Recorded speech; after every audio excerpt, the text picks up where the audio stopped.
que son más relevantes para la especialidad y digamos que puedan ustedes por lo menos aprender a abordarlo tanto en la urgencia como en la consulta externa. Así que ustedes al final por lo menos sepan reconocer cuáles son las características clínicas de un paciente urológico, por lo menos de aquel que se aqueja de algún problema obstructivo urinario alto y aquel que se aqueja de un problema obstructivo urinario bajo. Finalizando esto, pues que al menos ustedes tengan claridad en cuál es el manejo básico que deben recibir estos pacientes desde el campo de ustedes como médicos generales. Siguiente.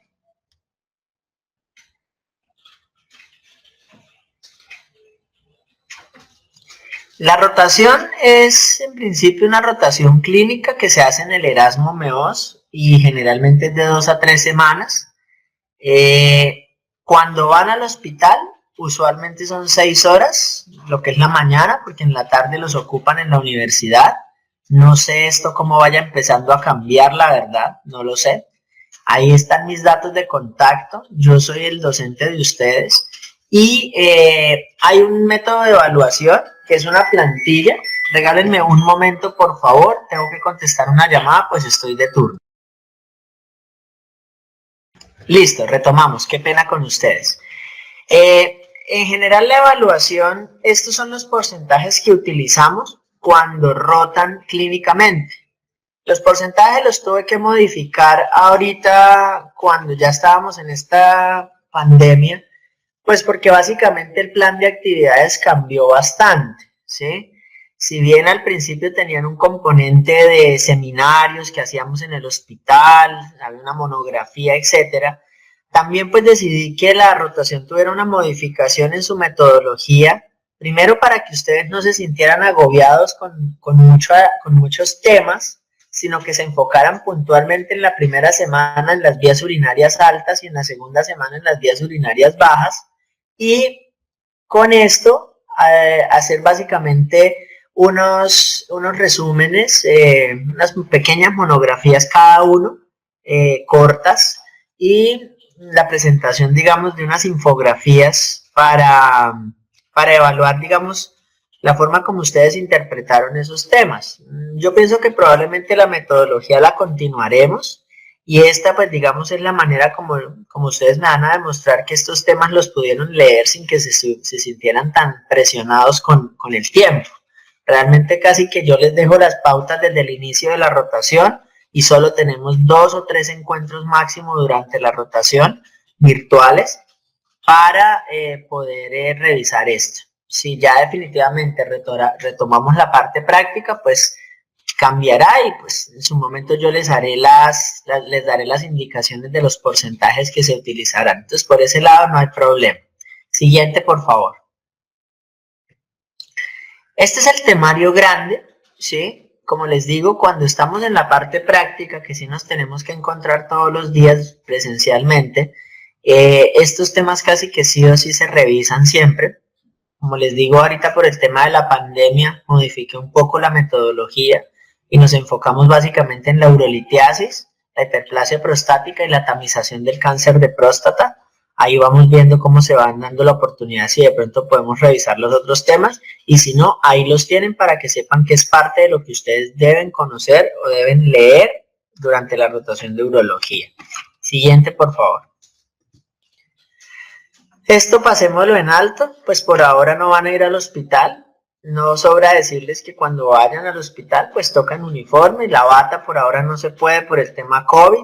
Las niñas deben ir con el pelo recogido, hombres igual si usan el pelo largo, y no se pueden utilizar ningún tipo de alhajas, ¿no? Aretes o este tipo de cosas. Siguiente.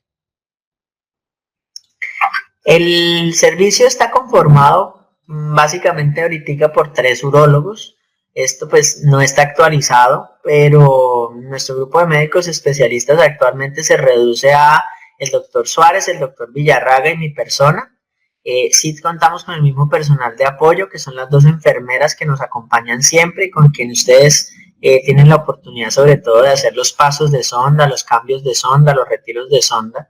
Y pues estas son las actividades que hacemos cuando están en el hospital: revista, consulta, procedimientos diagnósticos y cirugía. Siguiente.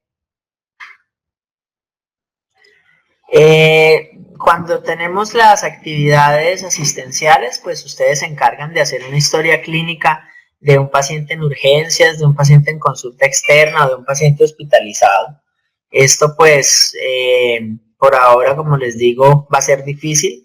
Quizás de pronto los pongo a construir historias clínicas durante la rotación, pero pues por ahora esto es algo que lo tenemos en veremos. Ustedes sabrán que esto no solamente cogió improvisado al Ministerio de Educación y de Salud, sino también obviamente a los profesores, a los estudiantes. Entonces pues poco a poco ahí nos hemos ido amoldando para que esto se haga un poco menos tórpido. Siguiente. Y pues la evaluación yo sí la voy registrando en una planilla, la cual según los porcentajes que vamos acordando cuando vayan rotando, será la que dará el cómputo con el cual ustedes pues obtienen su nota.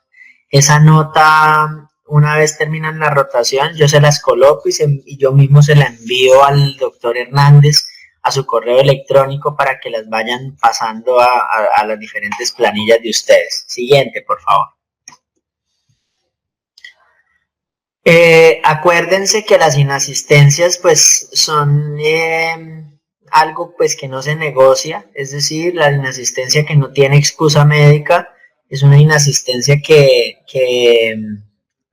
pues que lleva su falta y que se va reconociendo, y que si llevan más de el 10% pues obviamente pierden.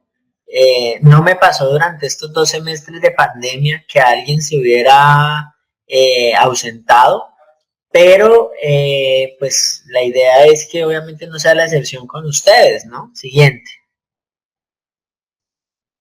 Entonces, pues, bienvenidos. Estos son como unas pautas muy generales. Esta clase generalmente la hacemos es en el auditorio de allá de la Universidad de Pamplona.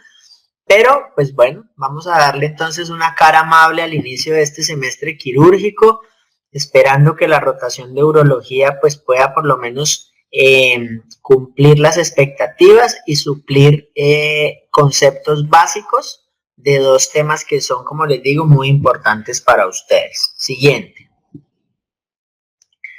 Esta es la bibliografía ideal. Yo les pido por favor que en eso sí sean desde ya personas muy maduras y muy conscientes del nivel en el cual se encuentran. A la hora de tener que buscar bibliografía, yo les ruego el enorme favor, no vaya a ser bibliografía de Wikipedia ni de Google, sino que sea bibliografía puntual, de bases de datos, ¿sí?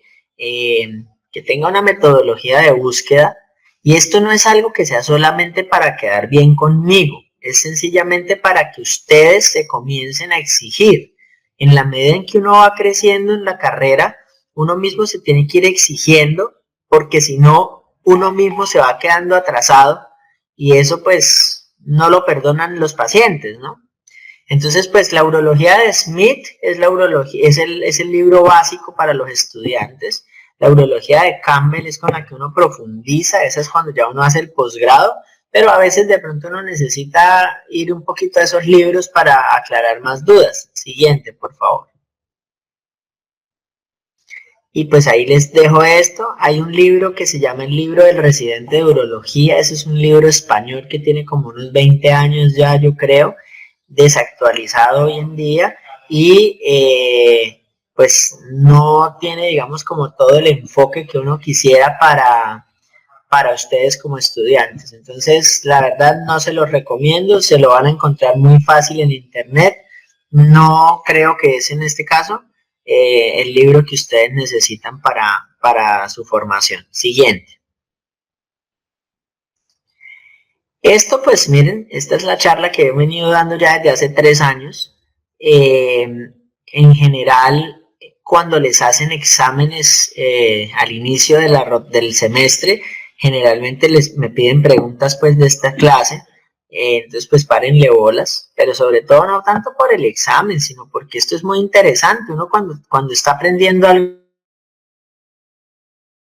nuevo, pues debería ponerle mucho interés, pues porque es un día en que es un día menos en el que un día más, perdón, en el que uno aprende algo nuevo, y pues eso es muy chévere, pienso yo. Entonces, hoy vamos a hablar solo de semiología urológica. el taller de sondas que por tradición hacíamos allá en el laboratorio de simulación, pues por ahora no está permitido. Espero que lo lleguemos a hacer. Lamentablemente en estos 2 semestres anteriores no se pudo hacer, pero espero que sí lo podamos hacer con ustedes, ojalá finalizando el semestre. Realmente es un taller muy bien montadito y nos había dado muy buenos resultados. La clase de parcial de orina la miramos en otro momento del semestre. Siguiente.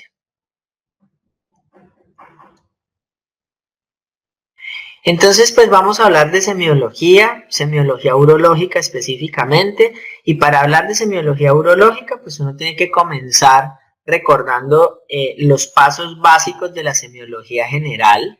Ustedes saben que el acto médico incluye que uno entreviste a un paciente y posteriormente examine al paciente para de esta manera generar una impresión diagnóstica y un plan de manejo. Esa historia clínica y ese interrogatorio, que es la anamnesis, pues lleva unos datos que son básicos. Esto no es nada nuevo para ustedes. Ustedes ya tuvieron un semestre donde les enseñaron historia clínica. Y la clase de hoy, pues básicamente la vamos a enfocar es por motivos de consulta, para que no se haga tan densa y ustedes le vean como algo de aplicabilidad para que queden con la inquietud de seguir leyendo. Siguiente. Entonces, en cuanto a motivos de consulta, pues yo quiero que sepan que ustedes como médicos y yo como urólogo nos enfrentamos siempre a pacientes en la parte urológica que consultan o por dolor o por síntomas urinarios, ¿sí? Y ese dolor pues va asociado con el órgano que esté afectado. Dolor renal, dolor ureteral, dolor de la próstata, dolor de los testículos. Entonces pues a uno le consultan por eso. Y a su vez los síntomas urinarios, que es un tema muy interesante, lo vamos mirando en la segunda parte de la clase. Siguiente. Entonces, cuando hablamos de dolor, pues no se les olvide que uno el dolor no es solamente registrarlo como que al paciente le duele, sino que también hay que mirar detalles como cuándo le apareció el dolor, qué tan intenso es, qué tipo de dolor es, una punzada, un cólico, con qué se agrava, con qué se atenúa. Eso es muy importante. Y pues para eso hay la famosa sigla, que yo creo que es con la que todos los médicos, por lo menos de este siglo, hemos aprendido, y es el famoso Alicia. Siguiente.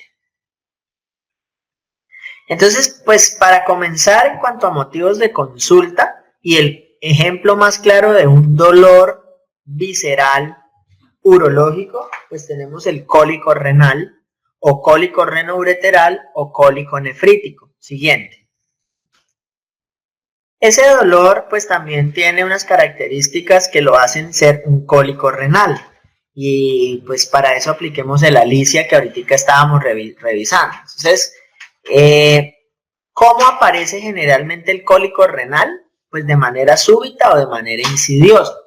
Pero antes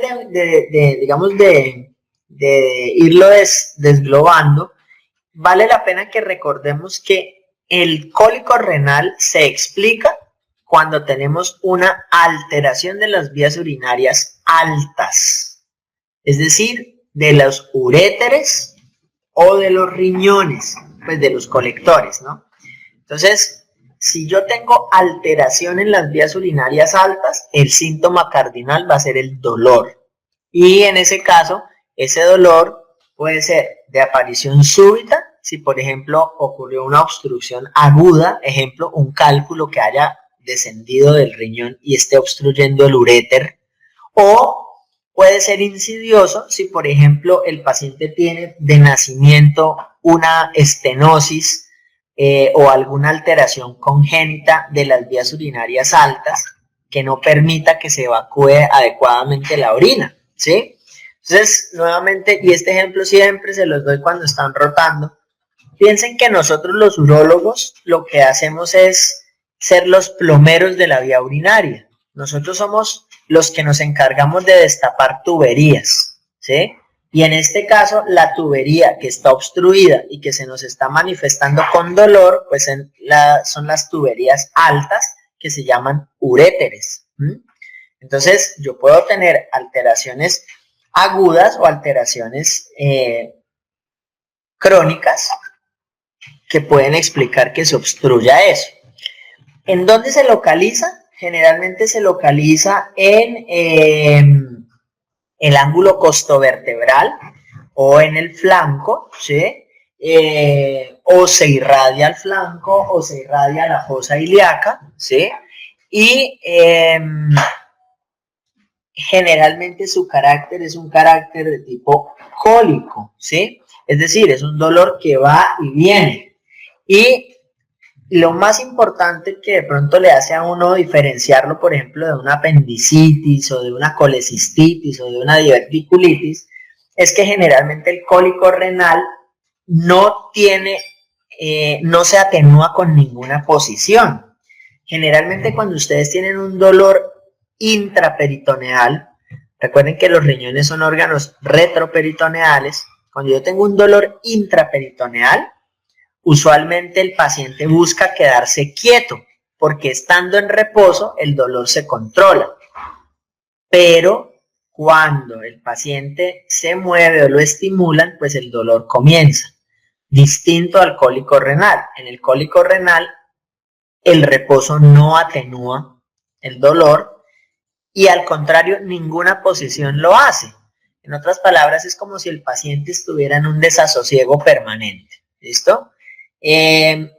La otra cosa importante acá es que el cólico renal por naturaleza siempre va acompañado de unos síntomas, ¿sí? Y usualmente estos síntomas suelen ser vegetativos, porque en la medida en que el riñón se congestiona de orina, porque no se logra evacuar, porque el uréter está obstruido, en esa medida el riñón se comienza a distender. Eso se llama hidronefrosis, y esto de alguna manera sobredistiende la cápsula renal, haciendo que haya un estímulo indirecto al sistema vegetativo y por ende el paciente curse con emesis, con diaforesis, etc. Siguiente.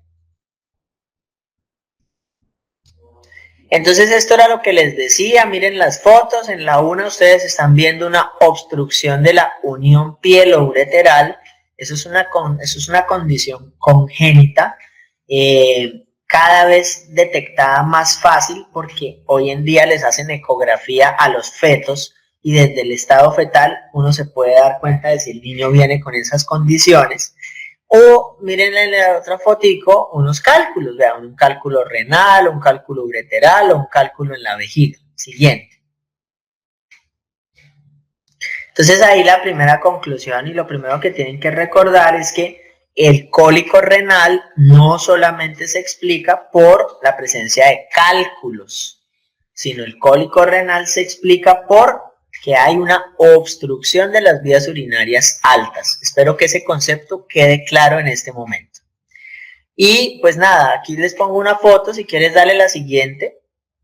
Ahí ustedes están viendo un riñón que está obstruyéndose por ese punto rojo, que en este caso es un cálculo en el uréter, ¿sí?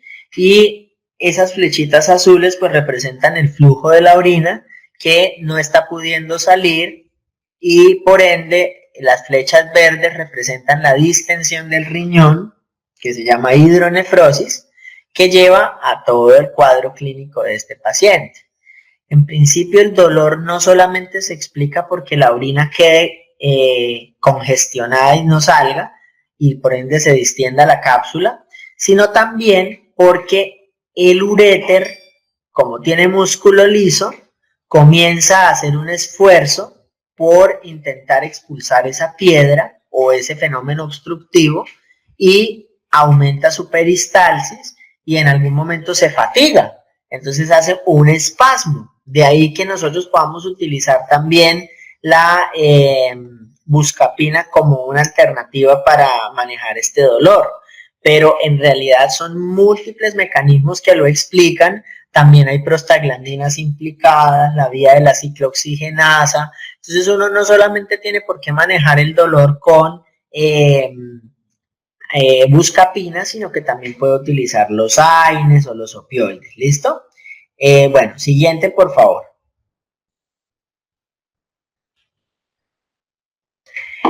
Entonces aquí tenemos la foto de las características usuales de presentación clínica del cólico, y esto varía mucho de acuerdo al lugar que está obstruido. No es lo mismo la obstrucción en la parte alta del uréter o en la parte media o en la parte baja. Si se dan cuenta en ese modelo, ustedes ven a una mujer con una obstrucción de la vía urinaria alta a nivel del tercio proximal del uréter, y ven cómo el dolor se encuentra ubicado en el ángulo costovertebral y se irradia hacia adelante. Ahora bien, vean la mujer que está de frente y dense cuenta cómo también puede haber un dolor que ocurre por una obstrucción del tercio medio del uréter, que se manifiesta con dolor en el flanco, que se puede irradiar hacia la fosa ilíaca o hacia los genitales. Y fíjense también cómo hay un dolor, o más bien un fenómeno obstructivo a nivel de la vejiga o a nivel de la unión entre el uréter y la vejiga, que está llevando a que el paciente tenga dolor en la fosa ilíaca o en la región inguinal, que se irradia hacia el flanco y hacia la espalda. Entonces, la característica es muy típica en cuanto a la ubicación y la posición, pero acuérdense que esto también nos puede confundir con una apendicitis o una diverticulitis, porque esos también se manifiestan con dolores en las fosas ilíacas. Entonces, como les digo, recuerden que una gran característica de estos cólicos es la atenuación. No hay atenuación con el reposo. El paciente no encuentra sosiego en ninguna posición. Una característica final es que normalmente cuando los cálculos están ubicados por debajo, o más bien en la unión uretero-vesical, usualmente el paciente tiene también síntomas urinarios bajos. Entonces puede tener tenesmo, puede tener polaquiuria, puede tener disuria, y muchas veces eso lo confunden es con una cistitis. ¿Listo? Siguiente, por favor. ¿Cómo lo diferencio de un lumbago? El típico dolor posicional de un problema en la espalda. Pues básicamente porque la aparición del dolor lumbar o del dolor muscular suele ser una aparición insidiosa o crónica. Regálenme un momento, por favor, qué pena. Bueno, entonces la idea es que generalmente en el lumbago el dolor suele ser de aparición insidiosa y se suele ubicar es en la región lumbar, no en el ángulo costovertebral, pero una característica del lumbago es que el dolor suele limitarle la marcha a la persona. Entonces, ustedes no van a encontrar un paciente que les diga que tiene cólico renal y cojera, ¿sí? El paciente, si tiene un dolor en la espalda que le limita la marcha, probablemente lo que tiene es una hernia discal o una escoliosis o un espasmo de los músculos paravertebrales. Entonces digamos que en general ese dolor es muy característico con eso. Y aquí los síntomas generalmente son de tipo neurológico. Entonces el paciente puede tener parestesias en las piernas, en los glúteos, o puede tener disminución de la fuerza en las piernas, ¿sí? Aquí estar en reposo pues se le atenúa el dolor. Entonces, fíjense que es muy diferente al dolor lumbar. Y esto es típico porque a uno el paciente a veces le consulta diciéndole, doctor, es que me duelen los riñones. Y a la hora de uno ahondar en ese dolor, uno se da cuenta que no es un dolor renal, sino es un dolor lumbar por un problema muscular, ¿sí? Siguiente.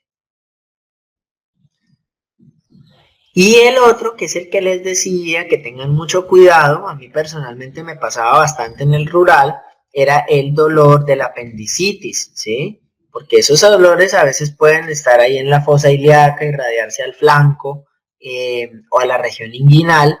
Acuérdense que yo les decía, la atenuación con el reposo es una cosa típica de los dolores intraperitoneales, lo cual no se ve en un cólico renal donde el dolor es retroperitoneal. Siguiente.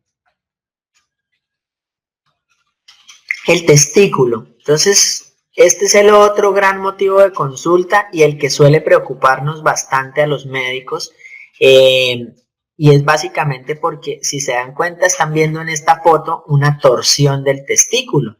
Miren cómo el cordón del cual cuelga ese testículo está torcido, está como con un nudo en la parte de abajo.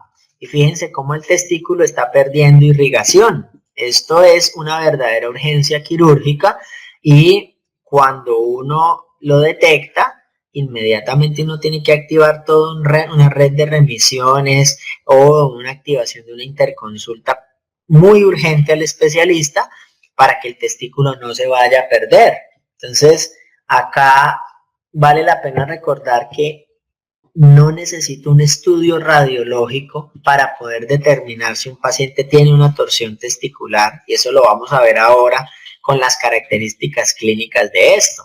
En el caso anterior del cólico renal, yo no necesito una tomografía para que me diga que el paciente tiene un cólico renal, ¿sí? Yo tengo claridad en mi semiología para identificar un cólico renal, pero para buscar la causa que explica ese cólico, ahí sí me tendré que apoyar de varios estudios radiológicos diferentes. Entonces, dolor testicular, siguiente. Entonces, en el dolor testicular tenemos dos grandes posibilidades diagnósticas hablando del dolor agudo en urgencias. Acuérdense que yo puedo tener dolor testicular por muchas cosas, por un varicocele, por tener un hidrocele, por tener una hernia, etcétera. En este caso yo me voy a enfocar es en el dolor agudo de urgencias, que es el que necesito que ustedes recuerden. Generalmente, si un testículo se ahorca, se tuerce, el dolor suele ser de aparición súbita y generalmente la intensidad va progresiva al principio, pero después va disminuyendo porque el testículo se muere, ¿sí? Y generalmente estos dolores, especialmente el de la torsión testicular, se suele acompañar con vómito, ¿sí? Y no hay, digamos, relación con el reposo, es decir, con los movimientos. Aquí, digamos, el dolor puede calmar con el reposo, pero si el testículo se está infartando, pues él duele sí o sí. Entonces, pues nada, pasemos a la siguiente.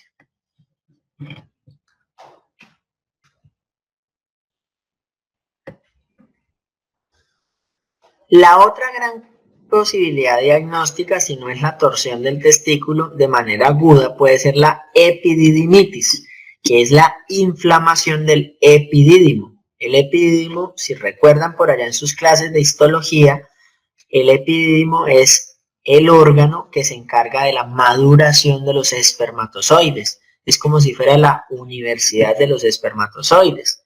Ellos se producen en el testículo, pero de ahí salen inmaduros y van y crecen y adquieren competencias, es en el epidídimo. Entonces, el epidídimo se nos puede inflamar por infecciones venéreas o por infecciones urinarias, y de eso, pues vamos a depender que se nos produzca un dolor testicular que es muy diferente del de la torsión. ¿Por qué? Si bien ambos son dolores testiculares, en la epididimitis no hay un infarto, lo que hay es una inflamación. Así que la intensidad del dolor cada vez va a ser mayor, a diferencia de la torsión, donde la intensidad cada vez va a ser menor porque el testículo se está infartando. Y probablemente el síntoma asociado en el caso de la epididimitis es la fiebre y no la emesis, como si en la torsión. Entonces, fíjense que hay claves que uno sí puede llegar a tener presentes para eso. Siguiente. Aquí esto simplemente es como para recordarles qué es el testículo, qué es el epidídimo y otras estructuras que, si se están dando cuenta ahí, son las hidátides. Ellos son remanentes embrionarios, ¿sí? Que no se absorben después de que ya los conductos müllerianos, en el caso de la mujer, en el caso del hombre, perdón, no se reabsorben del todo. Y en este caso, esos moquitos que ustedes ven colgando también se pueden torcer. Y ellos también pues pueden causar un dolor testicular de características muy similares al de la torsión testicular, porque es un dolor explicado por infarto. isquemia, infarto. Siguiente. Esto ya lo hablamos. De pronto el último párrafo es importante. Cuando a mí me llega un paciente con dolor testicular a urgencias, si es un paciente adulto joven, para mí ese paciente tiene torsión testicular hasta que se demuestre lo contrario. Entonces, no puedo pensar en mandar para la casa a un paciente así. Siguiente. Y miren ahí la causa, miren la torsión, esa es la foto típica. La vasculatura se dobla, se pliega, porque el testículo se está rotando en su propio cordón y el testículo finalmente se termina muriendo. ¿En qué momento se muere? Generalmente después de las 4 horas, pero yo puedo tener testículos torcidos con 12 horas y de pronto todavía darles el lujo de que se puedan salvar. Ahora bien, también tengo claridad en que el testículo de todos modos, así se destuerza, pues va a quedar con secuelas. Generalmente se vuelven hipotróficos porque de alguna manera hubo isquemia que los estuvo afectando. Siguiente. Ahí está la epididimitis. La epididimitis, como les decía, puede ser o una infección urinaria o una infección de transmisión sexual y esto varía con la edad. En los niños y en los adultos mayores suele ser infección urinaria porque la orina por alguna razón no está fluyendo adecuadamente por la uretra y se comienza a devolver, pero en vez de irse hacia la vejiga y los riñones, se mete dentro de los conductos eyaculadores y de ahí llegan a los conductos deferentes y finalmente al epidídimo. Entonces puede haber reflujo de orina a los epidídimos que puede explicar una infección de esta característica. Siguiente. Ahora miremos el dolor de la vejiga y de la próstata. Generalmente el dolor de la vejiga es un dolor muy fácil de identificar, porque la vejiga no duele, sino porque está muy llena y no puede evacuarse bien.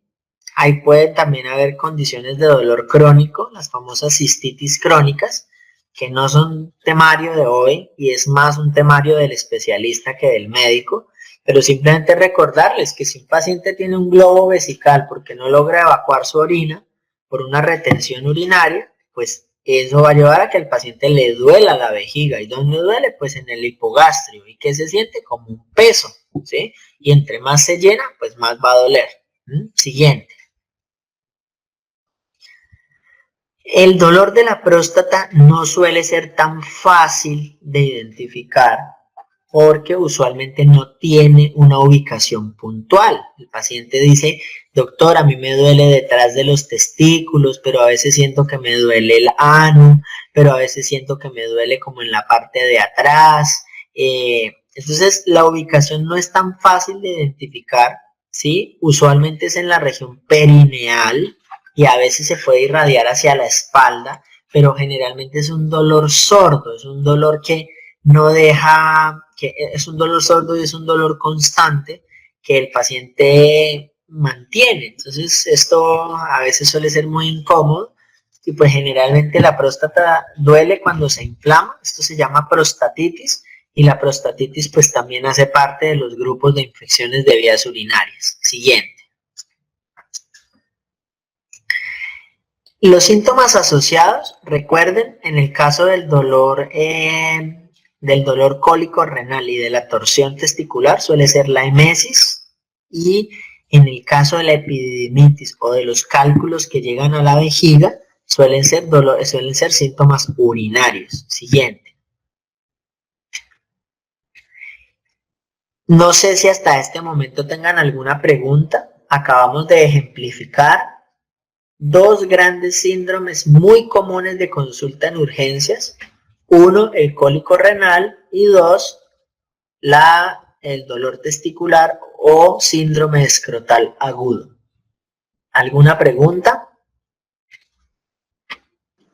Entonces, Yo, doctor, digamos. ¿Hay la posibilidad que cuando haya torsión testicular esta revierta sola o siempre hay que hacer intervención?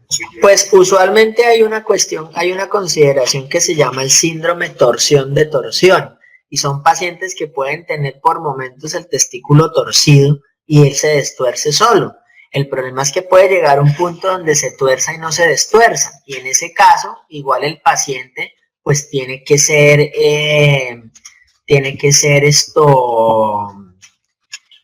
llevado a cirugía. Lo ideal es que no lo lleve a una cirugía si está torcido, ¿sí? Pero si por ejemplo uno logra documentar que un paciente tiene un síndrome torsión de torsión, lo ideal es llevarlo a cirugía para hacerle fijación de ese testículo al escroto y que con eso no se esté rotando tanto, porque igual son momentos donde el testículo va a tener isquemia. Bueno, entonces ahora vamos a pasar a hablar del otro gran motivo de consulta en urología, y es el de los síntomas urinarios. Entonces, así como hablábamos que en las vías urinarias altas el síntoma cardinal era el dolor, en el caso de las alteraciones de las vías urinarias bajas, el síntoma cardinal son los síntomas urinarios. Y ahorita, aunque yo sé que este no es tema nuevo para ustedes, de todos modos van a ahorita empezar a escuchar un gran número de términos que debo decirles que lo ideal es que sí se los aprendan, porque hace parte del argot con el cual nosotros los médicos nos comunicamos. Ustedes saben que nosotros tenemos nuestra terminología y la idea es que ustedes, regálenme un momento por favor, qué pena. Entonces, la idea es que ustedes tengan claridad que los síntomas del tracto urinario bajo son, digamos, parte de la terminología que ustedes como médicos deben conocer, ¿sí? Y deben dominar y deben manejar. Entonces, la idea es acostúmbrense a utilizarlos y no a escribirlos tal cual como el paciente se los está diciendo. ¿Sí? O sea, digamos, lo imperdonable sería que hayan pasado por una rotación de urología y todavía sigan hablando de el paciente orina mal o el paciente orina regular, ¿sí? No, la idea es que aprendan a manejar esos síntomas, entonces les recomiendo que le peguen una leidita a ellos para que los entiendan y los comiencen a dominar. Siguiente. Entonces, ¿cómo clasifico yo los síntomas del tracto urinario bajo? Yo los clasifico, primero, si se relacionan con el acto de la micción. ¿Qué es el acto de la micción? Pues que la vejiga se llene y después se desocupe, ¿sí? Entonces yo puedo tener síntomas por alteraciones en el llenado y síntomas por alteraciones en el vaciado. Y estos hacen parte de los síntomas relacionados con el acto de la micción. En este caso, hablemos primero de los síntomas de llenado, o los mismos síntomas irritativos, o los mismos síntomas de almacenamiento. Se los voy a explicar con ejemplos. Primero, la polaquiuria o frecuencia. Señor, cuando usted va a orinar, ¿usted siente que a las 2 horas ya le tocó volver a ir a orinar? Uy, doctor, sí, y de pronto hasta más seguido. La famosa orinadera que dirían en la calle los que no son médicos. Nicturia, el paciente que está durmiendo y lo despierta el deseo de orinar. No el paciente que está acostado en la noche viendo televisión y se para al baño. No, es el paciente que altera su ciclo de sueño-vigilia por manifestaciones urinarias. Esto es la nicturia. Urgencia. Señor, cuando usted le dan ganas de orinar, ¿usted alcanza a llegar al baño? Uy, no, doctor. A mí, si yo no voy corriendo, se me sale la orina. ¿Y se le alcanza a salir? No, alcanzo a llegar, pero me toca ir rápido. Eso es la urgencia. Disuria, me arde para orinar, doctor.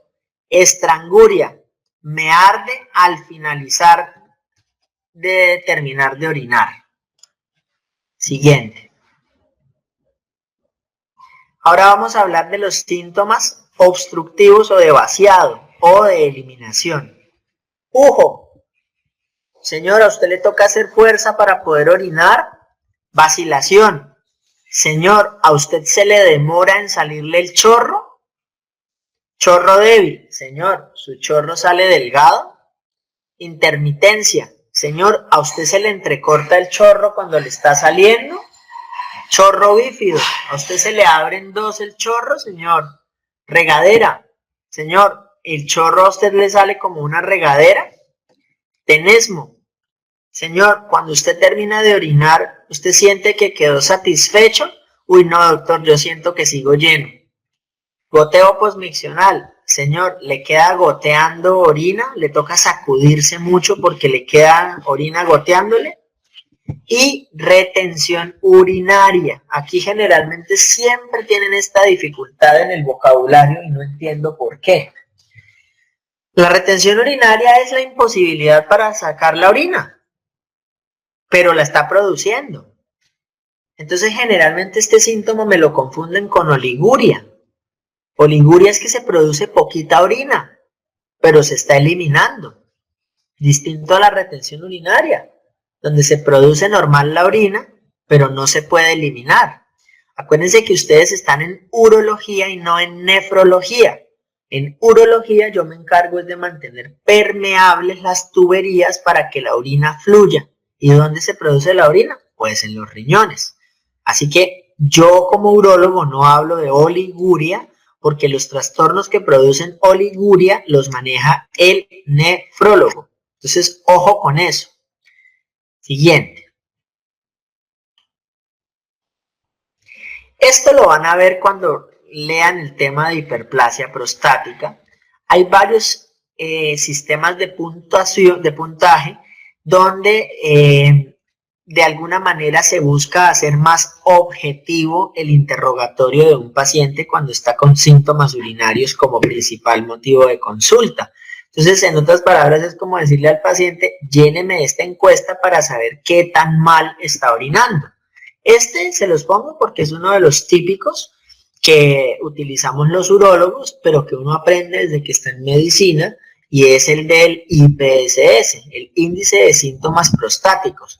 Ojo, hoy en día ya no hablamos de síntomas prostáticos, hablamos de síntomas del tracto urinario bajo. ¿Listos?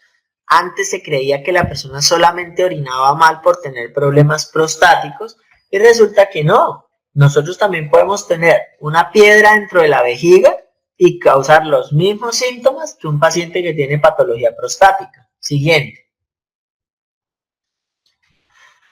Aquí está el ejemplo de una persona con retención urinaria. Miren cómo tiene una próstata aumentada en tamaño, la hiperplasia.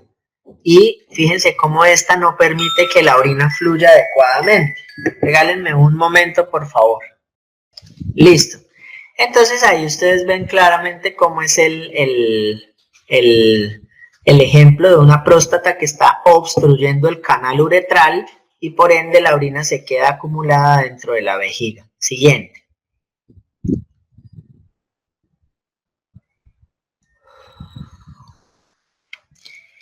Ahora vamos a hablar de los síntomas urinarios que no se relacionan con la micción propiamente. Es decir, ya vimos los síntomas cuando hay problemas en el llenado y problemas en el vaciado. Pero resulta que yo también puedo tener síntomas urinarios que no tienen nada que ver con el momento en que la persona está orinando. Y estos, la reina de ellas es la incontinencia urinaria, porque uno se puede orinar en cualquier momento diferente a que no tenga ganas.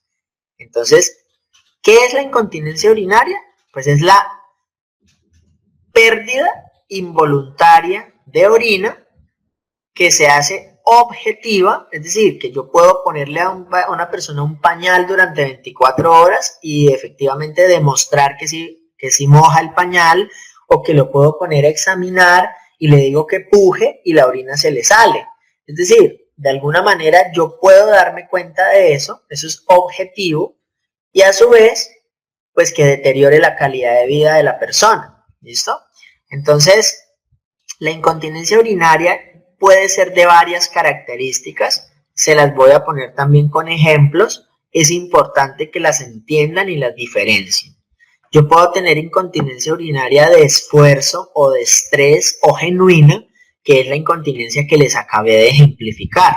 Señora, ¿a usted se le sale la orina cuando tose, cuando estornuda, cuando hace algún esfuerzo? O incontinencia de urgencia, Entonces, la señora o el señor, cuando usted le dan ganas de orinar, ¿alcanza a llegar al baño? Uy, no, doctor, no alcanzo. ¿Y se le sale la orina? Sí, se me sale. Entonces esa es la incontinencia de urgencia, que es diferente a la urgencia. La urgencia es solo la sensación, pero si se le sale, pues incontinencia de urgencia. Yo puedo tener de ambas en la misma persona, puedo tener mixta, tanto de esfuerzo como de urgencia, pero siempre habrá una de las dos que predomine y uno tiene que preguntárselo al paciente. Puedo tener también una incontinencia por rebosamiento. ¿Esa qué es? Entonces esa es la típica del paciente que está tapado, ¿cierto? La vejiga cuando se obstruye, la vejiga se forma un globo, pero el globo no se explota. Es decir, yo nunca voy a tener explosiones de la vejiga al peritoneo. Esa, lo único que va a ocurrir es que de alguna manera va a empezar a gotear por algún lado el paciente y es entonces el típico paciente que ustedes lo ven con globo vesical y a su vez se está orinando. Ese es el rebosamiento, porque la vejiga ya no aguanta más capacidad y por algún lado comienza a filtrar la orina. O puedo tener también la incontinencia permanente. La incontinencia permanente es la que el paciente o la paciente se está mojando permanentemente, parada, sentada, acostada, en cualquier posición está mojando constantemente. La causa más típica, las fístulas, ¿sí? Si yo, por ejemplo, tengo una comunicación anormal entre la vejiga y la vagina, o entre el uréter y la vagina, o entre la uretra y la vagina, por ejemplo, pues esas mujeres van a tener incontinencia permanente porque la orina se filtra por un ladito, por un lado donde no tiene por qué salir y pues la vagina no tiene esfínter, ¿sí? Entonces esa es la típica señora que después de una histerectomía o de una cesárea queda con una alteración, queda con un hueco entre la vejiga y la vagina, ¿sí? Finalmente la enuresis. ¿Qué es la enuresis? La enuresis es la incontinencia nocturna.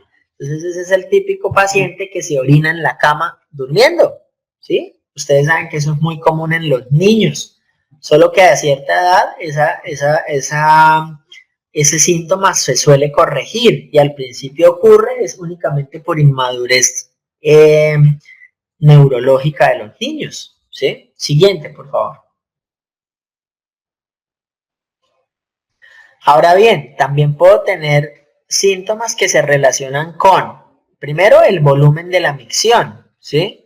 Solo que esto generalmente no es un síntoma, sino que uno lo cuantifica, entonces pasa a ser es un signo. Solo que a veces el paciente le puede decir a uno que orina poquito y a uno le toca preguntarle es si orina con chorro delgado o por gotas o que definitivamente no le sale orina pero no está tapado. Esa es la oliguria. O que ya no le salió nada, la anuria, ¿sí? Solo que eso se cuantifica más en las unidades de cuidado intensivo. Anuria, menos de 0.2 cc kilogramo hora y oliguria, menos de 0.5. Si es poliuria, que es típica en los diabéticos, o sea, el que orina como caballo, o sea, orina a volúmenes abundantes, ¿sí? No muy seguidos, sino volúmenes abundantes, generalmente son gastos mayores de 3.5 cc por kilogramo por hora. Ahora bien, yo puedo tener también síntomas relacionados con los cambios en el aspecto de la orina. El primero, fecaluria, el paciente que orina popó. Ahí tienen una foto, el de la tomografía donde ven la vejiga. Fíjense cómo la vejiga, que es la que tiene una burbujita en la parte de arriba, si se dan cuenta tiene más abajito un cachito que tiene también gas. Ese cachito, ¿sí?, es un intestino que está pegado a la vejiga y eso es muy común, por ejemplo, en los pacientes con cáncer de colon o con divertículos, ¿sí?, que se comunican anormalmente con la vejiga y el paciente comienza a orinar popó, o sea, fecaluria, o orinar gases, o sea, neumaturia. La orina turbia es otro síntoma. El paciente le puede decir a uno, doctor, yo estoy orinando como leche o estoy orinando como si fuera pus, eso es orina turbia. O cuando orinan linfa. Yo personalmente nunca he visto a una persona orinando linfa. Las quilurias son muy comunes, sobre todo en pacientes del Oriente Medio, por infecciones por filarias, que recuerden que son parásitos de tipo hemoparásito, que tapan los vasos linfáticos, no permiten el drenaje de los mismos, y por ende los linfáticos se congestionan y se pueden comunicar anormalmente con cualquier estructura, en este caso con las vías urinarias, por ejemplo. Siguiente. Finalmente, si hay cambios en la coloración de la orina, entonces si se pone roja, la principal causa pues es hematuria. Si se pone naranjada, la principal causa es coluria, ¿sí? Pero si se colorea por cualquier otra razón, por consumir remolacha, o por tomar rifampicina, o porque le inyectaron azul de metileno, pues la orina se puede poner morada, azul, verde, de todos los colores. A esto se le llama pigmenturia. Siguiente. Y en esto, pues el síntoma principal o el motivo de consulta más usual, aparte de que el paciente no puede orinar bien, ¿sí?, es la hematuria. Entonces vamos a hablar un poquito de hematuria. Siguiente. Entonces, ¿la hematuria qué es? Pues glóbulos rojos en la orina. Y ella se clasifica en macro o en microscópica. La macroscópica es la que es visible. La microscópica es la que se detecta en el parcial de orina, pero el paciente se ve la orina amarilla, ¿sí? Y en otras palabras, pues la hematuria microscópica es cuando yo tengo más de 3 eritrocitos por campo en el sedimento urinario. Siguiente. Cuando hablamos de hematuria, yo lo que quiero que recuerden siempre es que nunca la puedo subestimar, especialmente si el paciente tiene más de 50 años. Porque después de esa edad, la probabilidad más común para que el paciente esté orinando sangre es el cáncer, ¿sí? Entonces, así como ustedes les enseñan que la rectorragia puede ser síntoma del cáncer de recto, que las melenas o que la hematemesis pueden ser síntomas de cáncer de estómago, pues en el caso de nosotros los urólogos, la hematuria nos tiene que hacer pensar como primera posibilidad en cáncer después de los 50 años. Antes seguramente puede ser un cálculo, una infección urinaria, pero después de los 50 años no se les olvide, cáncer. Siguiente.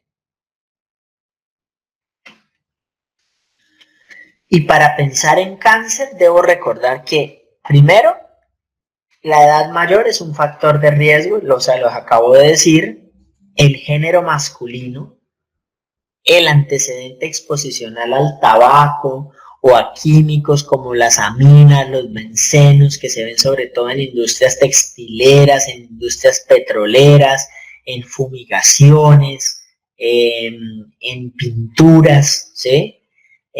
O ciclofosfamida, que es un quimioterapéutico, o la radioterapia, por ejemplo, un señor que le hayan hecho una radioterapia por un cáncer de colon o por un cáncer de próstata, si más adelante comienza a tener hematuria, hay que pensar que la radioterapia pudo haber influido en que desarrollara un cáncer, ¿sí?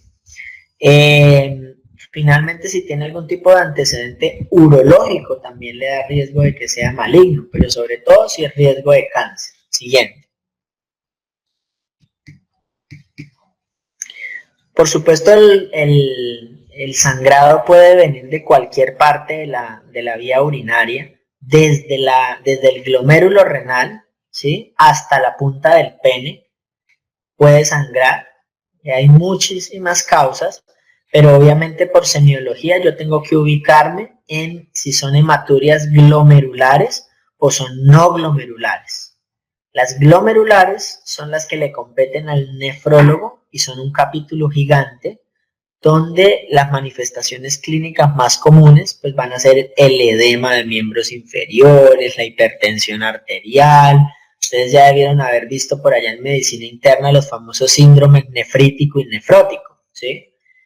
En el caso de las hematurias no glomerulares, Una de ellas es la hematuria de las vías urinarias y generalmente ella pues no se acompaña de hipertensión y edemas, sino se acompaña es de pérdida de peso, cólico, etcétera. Siguiente. Con el parcial de orina, aunque esto lo vamos a ver mejor después, yo puedo determinar si la hematuria es glomerular o no, y esto es sencillamente porque uno le puede decir a la bacterióloga, venga, por favor, míreme en el sedimento urinario a ver si usted identifica los eritrocitos deformes o redondos. Si son deformes es porque vienen desde la nefrona, o sea, nefrológicos, o sea, glomerulares. Pero si no son deformes, sino que son redondos, pues generalmente vienen desde las vías urinarias. Esa foto que ustedes están viendo ahí con una flecha es otra cosa muy común en los parciales de orina de pacientes con hematuria glomerular, que se llaman los cilindros eritrocitarios y son simplemente acúmulos de eritrocitos que también bajan por la nefrona, solo que se organizan a manera de cilindros, de tubitos. Siguiente. Y pues ahí están las causas, ya son nefropatías en el caso de lo glomerular. Siguiente. Miren los eritrocitos redondos de una hematuria no glomerular. Como les digo, esta es la hematuria de nosotros los urólogos, pero sobre todo es recordar que clínicamente se diferencia de la glomerular, pues porque no hay edema, etcétera, etcétera. Listo. Siguiente, por favor. Y miren que en el caso de nosotros los urológicos, pues entonces la urolitiasis, las masas, la pielonefritis, pero sobre todo el cáncer, acuérdense, especialmente el cáncer urotelial, o sea, el cáncer del tejido que reviste las vías urinarias, los uréteres, la vejiga, etc. Siguiente. En el caso de la hematuria del tracto urinario inferior, lo mismo, cáncer de vejiga, la principal opción. Obviamente también puede haber cáncer de próstata que curse con hematuria, pero sobre todo si es un cáncer de próstata ya avanzado. Por lo demás, cánceres de vejiga es la principal causa y sobre todo si se asocian con tabaquismo. Siguiente. Yo también podría diferenciar el origen de la hematuria de manera semiológica en mi interrogatorio, y esto es porque si la hematuria está ocurriendo al principio del chorro, generalmente son problemas de tipo uretral. Acuérdense que una cosa distinta es la uretra y otra cosa distinta es el uréter, y esa es otra cosa que también me llama mucho la atención y no sé por qué no llegan a tener claridad en algo tan básico como es la uretra y el uréter. Entonces, ojo con eso cuando estén estudiando, porque si no lo entienden perfectamente a la hora de leerlo, pues ustedes van a creer que es la misma cuestión, ¿sí? Entonces, si es al inicio, patología uretral. Si es al final del chorro, generalmente son o problemas prostáticos o problemas del cuello vesical. Y si es de todo el chorro, generalmente son patologías vesicales o patologías renales. Siguiente.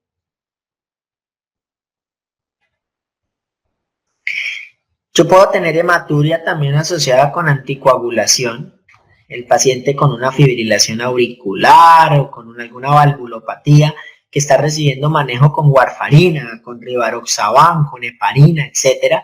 Si se pasa de la dosis o si tienen un efecto rebote, perfectamente el paciente puede sobreanticoagularse y sangrar fácil por cualquier lugar.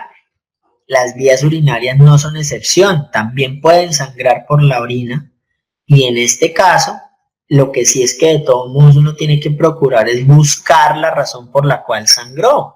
Por ejemplo, un tumor o un cálculo. Entonces, el hecho de que esté sobreanticoagulado no me excluye que de pronto yo tenga que buscarle algún cáncer. Porque ¿por qué tendría que sangrar? ¿Sí? Entonces es como para que lo tengan en cuenta. Cáncer, cáncer, cáncer. Siguiente. Hay falsas hematurias, obviamente. La mujer puede tener una falsa hematuria porque se le puede contaminar con la menstruación o hay medicamentos que colorean de rojo la orina. Siguiente.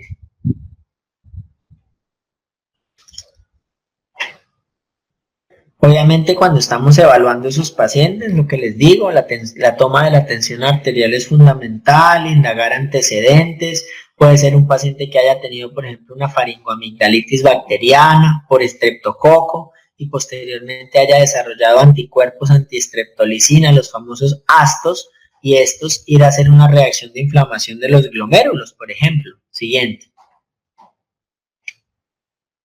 Y el estudio que sí es por excelencia el estudio radiológico para nosotros los urólogos poder ubicar cánceres es la urografía por TAC.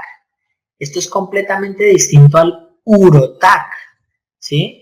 Después hablaremos mejor de imágenes, pero para que tengan en cuenta, nosotros los urólogos necesitamos bastante de los estudios radiológicos y la urografía, que es inyectar medio de contraste en la sangre para que se filtre por los glomérulos y pinte las vías urinarias, es fundamental para poder evaluar tumores, por ejemplo, de los cálices o del urétero, etc. Siguiente.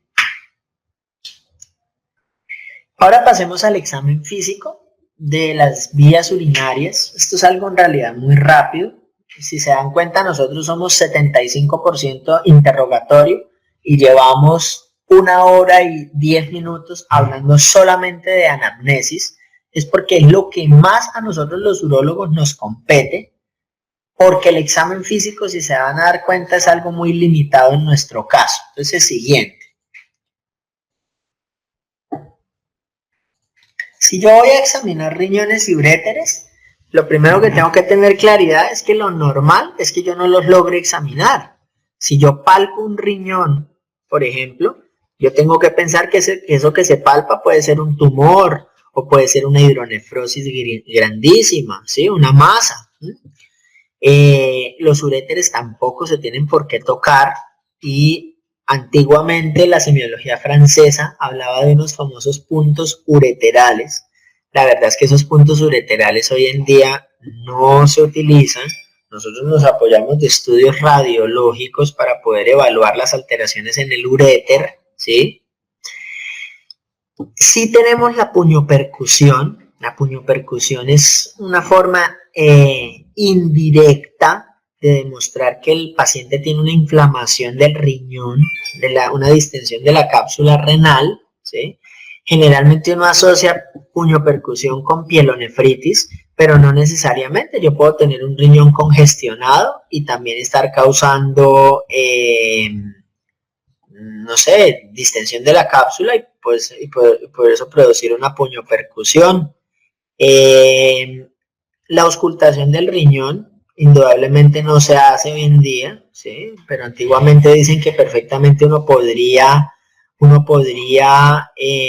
auscultar un riñón y escucharle un soplo. Y si tenía soplo, pues entonces uno hablaba de fístulas o de alteraciones vasculares renales, estenosis de la arteria renal. En realidad eso no se hace. Siguiente. La vejiga pues es súper fácil, uno no la palpa y si la palpa es porque está llena de orina. Miren un globo vesical en la foto, ¿sí? Siguiente. La próstata, obviamente el examen físico por excelencia es el tacto rectal, que no es solamente indicado para palpar la próstata, sino porque el tacto rectal nos ayuda a buscar tumores en el ano, en el recto, hemorragias digestivas. Solo que también uno puede palpar la próstata, sentir su consistencia, evaluar sus límites, ¿sí? Y la idea pues es tener en cuenta que en lo que uno desea es que ustedes pudieran en su práctica tener eso, ¿sí? Es decir, poder hacer un tacto rectal y estar, digamos, empapados de ese tema, ¿sí? Explicárselos por acá realmente es complejo. Hay instructivos en YouTube que les permitiría a ustedes poderlo mirar con más detenimiento. Pero pues bueno, hagamos el esfuerzo por lo menos de que ustedes entiendan cuál es la importancia del tacto rectal. Siguiente.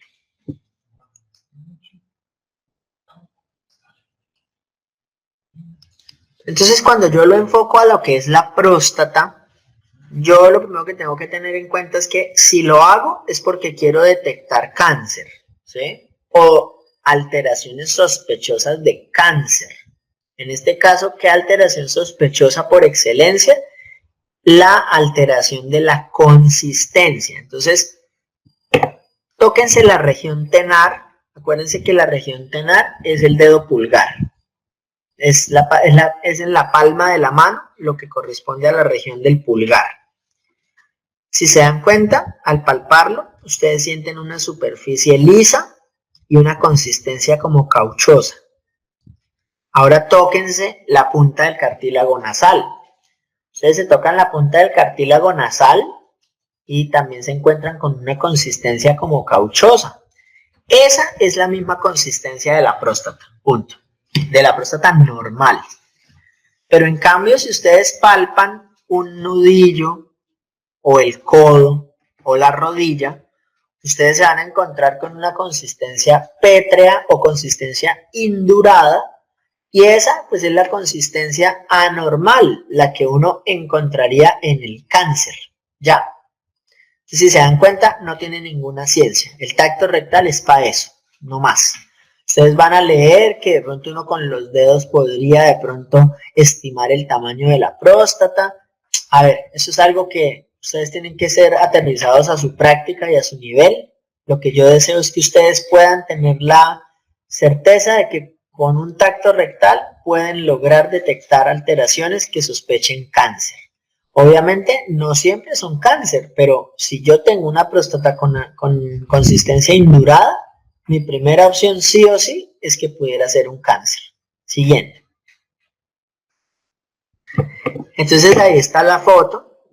Esto sí me queda súper difícil podérselos enseñar por acá. Generalmente cuando hacemos esta clase en el tablero, yo les puedo más o menos explicar cómo es que se hace para poder estimar el tamaño de la próstata, pero como les digo, igual que no lo hagamos hoy no me estresa porque no es algo que para mí represente importancia en que ustedes lo aprendan. Ustedes para eso se apoyarán de ecografías de próstata que les dicen el tamaño de manera más fidedigna. Siguiente.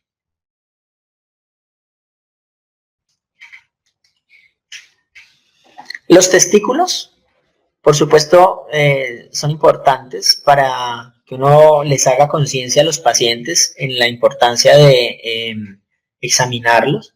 Y esto es porque con el autoexamen, o sea, tocarse los testículos, pues uno logra identificar masas, ¿sí? Usualmente uno puede sentir la cabeza y la cola del epidídimo, que son dos bolitas encima del testículo, pero son también de consistencia blanda, ¿sí? Si uno la palpa con dolor o inflamación, pues tiene epididymitis. Pero si además uno se palpa con una piedra en el testículo, pues eso es un tumor testicular hasta que se demuestra lo contrario. Toca hacerle ecografía al paciente y si se confirma que es tumor, pues toca quitarle el testículo al paciente, ¿sí? Ahí está como la forma como se debe palpar el testículo. Esta presentación yo no tengo problema en que la tengan, el representante de ustedes pues ya se la socializará. Es una forma práctica de entender esta semiología. Siguiente.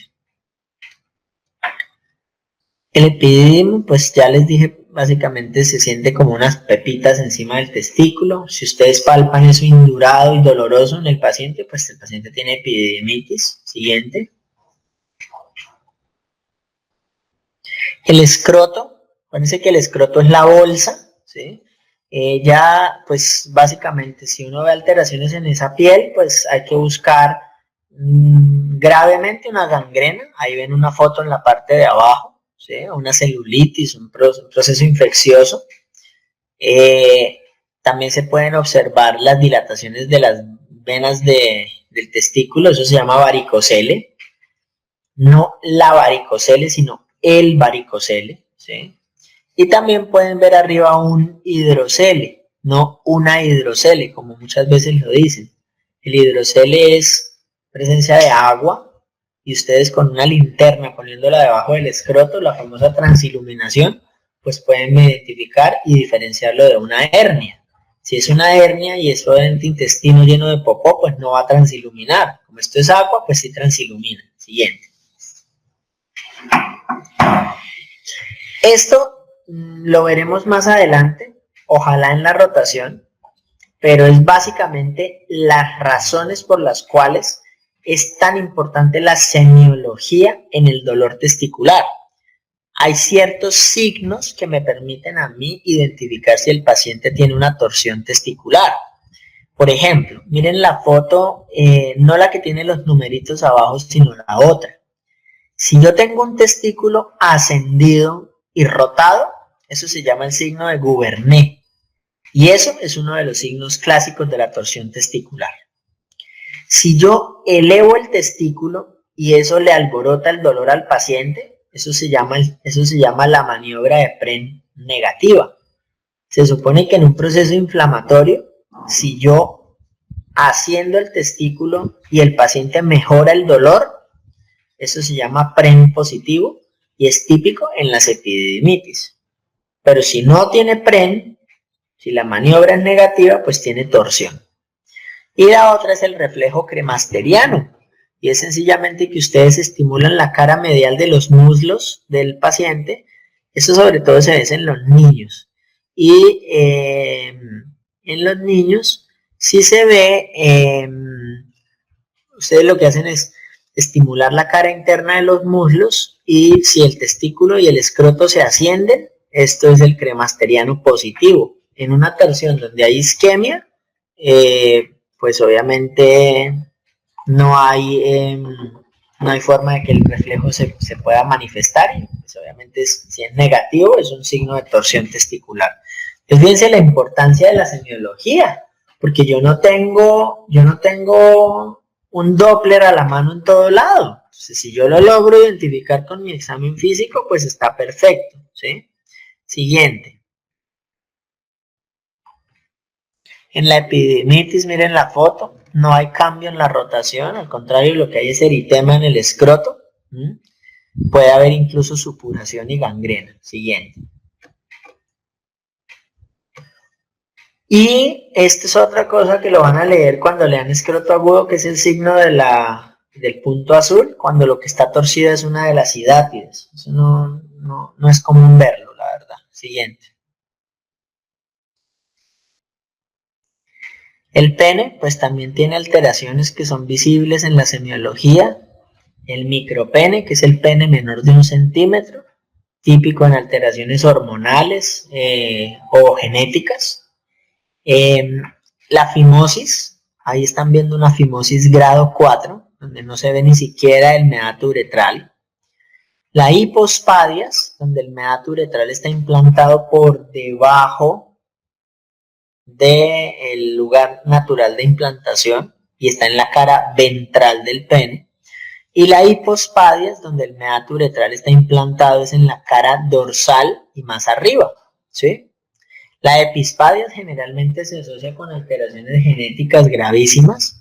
La hipospadias no siempre. Usualmente la hipospadias, entre más distal sea, o sea, entre más cercano esté el orificio uretral a la punta del pene, es menos severa. Si el orificio uretral está casi llegando al escroto, suele también asociarse con alteraciones genéticas u hormonales. Siguiente. La balanitis básicamente puede ser irritativa, alérgica, infecciosa. Yo puedo tener una balanitis simplemente como reacción alérgica única o edema en el pene por una alergia de pronto al látex, por ejemplo. O puedo tener uretrorrea, ese es el síntoma cardinal de la uretritis por gonococo o por clamidia. O puedo tener chancros o úlceras, como en la sífilis. O puedo tener tumores secundarios generalmente al virus del papiloma humano. Siguiente. Y también, aunque no tengo foto, me hace falta alimentar esta charla, también puedo tener uretrorragia, o sea, sangrado de la uretra. Y ese sangrado de la uretra generalmente es causado por trauma de la uretra y digamos que la causa más común es una sonda mal puesta. Siguiente.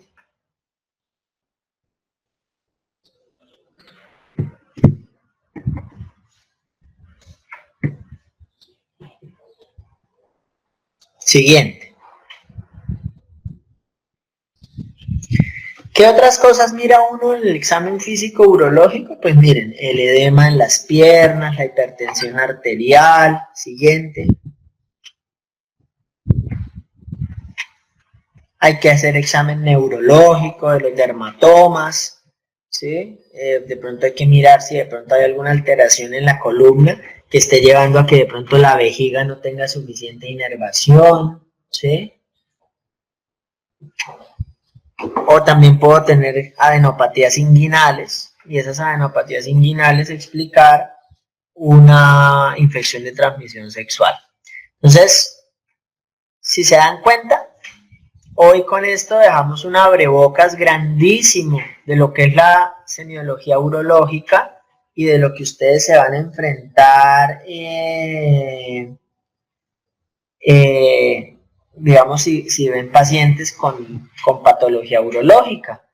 Esto pues es como un mapa general, si se dieron cuenta es denso, pese a que traté de hacerlo lo menos saturador posible, pero vale la pena que cuando estén rotando en urología le den su tiempo a la lectura para que sea una rotación muy bien aprovechada. Bueno, no sé si tengan alguna otra pregunta, si no con esto concluiríamos. Doctor, una pregunta. Sí. ¿El espermatocele qué es lo que lo causa? El espermatocele es una dilatación quística del epidídimo y es básicamente porque se obstruyen los ductos del epidídimo y se acumula el líquido que él produce y se forma un quiste.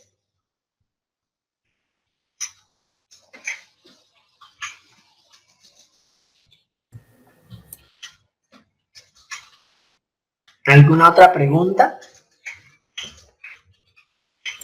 La hidrocele, o sea,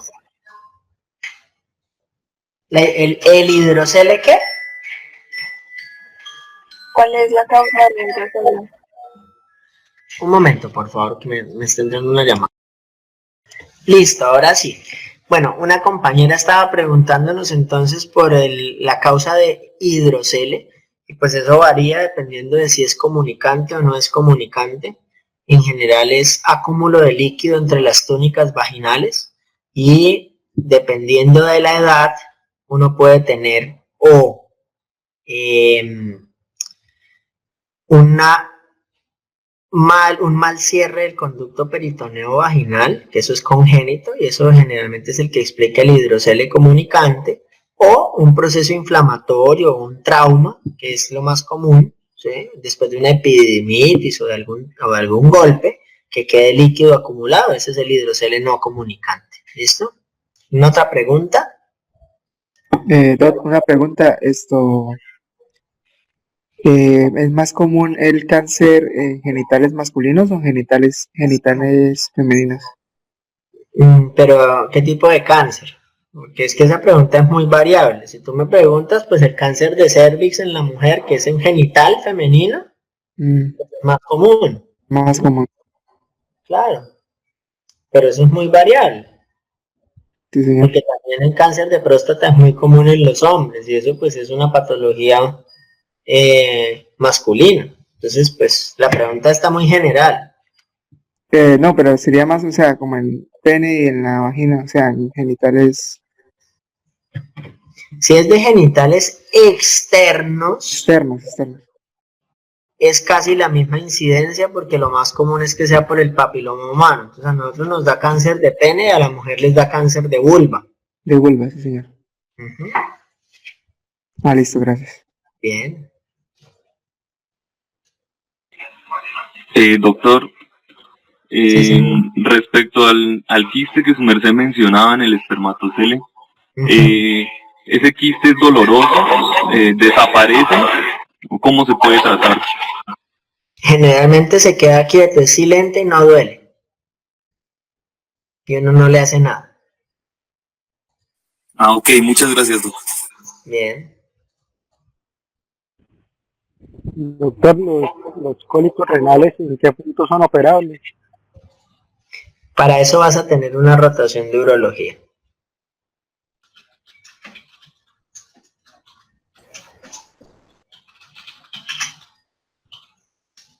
¿Alguna otra pregunta?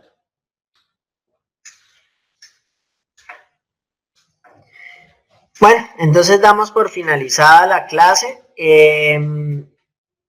Espero este semestre tengamos un poco más de orden para dictar otras clases magistrales como la de hoy. Esto me lo irá diciendo el doctor Hernández. Entonces, por ahora quedamos así.